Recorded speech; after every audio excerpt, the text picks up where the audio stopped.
અષાઢી બીજના શુભ પર્વની તમામ દર્શક મિત્રોને ડીડી ભારતી ન્યૂઝ તરફથી હાર્દિક શુભકામનાઓ। દિનચર્યાએ નીકળેલા ભગવાન શ્રી જગન્નાથ, ભાઈ શ્રી બલરામ તેમજ સુભદ્રાજીને વધાવવા માટે સમગ્ર ગોહિલવાડ આજે ભક્તિભાવથી છલકાઈ ઉઠતું જોવા મળ્યું। ભાવનગરની રથયાત્રાનો સંપૂર્ણ અહેવાલ જુઓ માત્ર ડીડી ભારતી ન્યૂઝ પર। અશ્વિન સોલંકી, ભાવનગર, ગુજરાત। ભાવનગર શહેરમાં વર્ષે 41મી ભવ્ય શ્રી જગન્નાથ ભગવાનની રથયાત્રાનું આયોજન કરવામાં આવ્યું।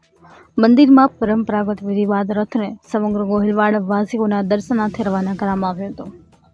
ભાવનગર શહેરની 41મી રથયાત્રાને ભાવનગરના ધારાસભ્ય શ્રી જેતુભાઈ વાઘાણી તેમજ ભાવનગર એસપી શ્રી નીતેશ પાંડે દ્વારા રથ પ્રસ્થાન કરવામાં આવ્યું હતું।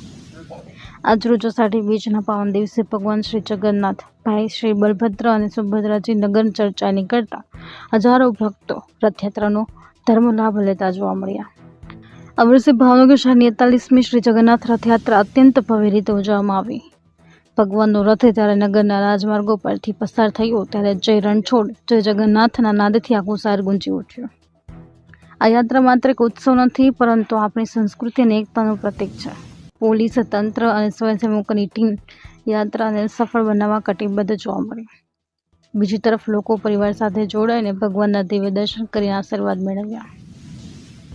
યાત્રા સવારે શ્રી જગન્નાથ મંદિરેથી પ્રસ્થાન કરીને શહેરના મુખ્ય માર્ગો પરથી પસાર થઈને સાંજે પરત મંદિરે પહોંચી હતી।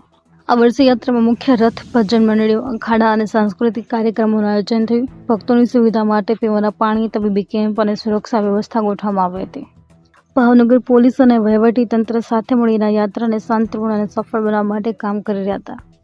ભાવનગરની ધરતી પર ફરી એકવાર ભક્તિનો રંગ છવાતો જોવા મળ્યો।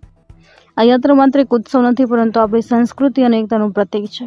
પોલીસ તંત્ર અને સ્વયંસેવકોની ટીમ યાત્રાને સફળ બનાવવા કટિબદ્ધતા દર્શાવી હતી। Ashwin Solanki, DD Bharati news, Bhavnagar.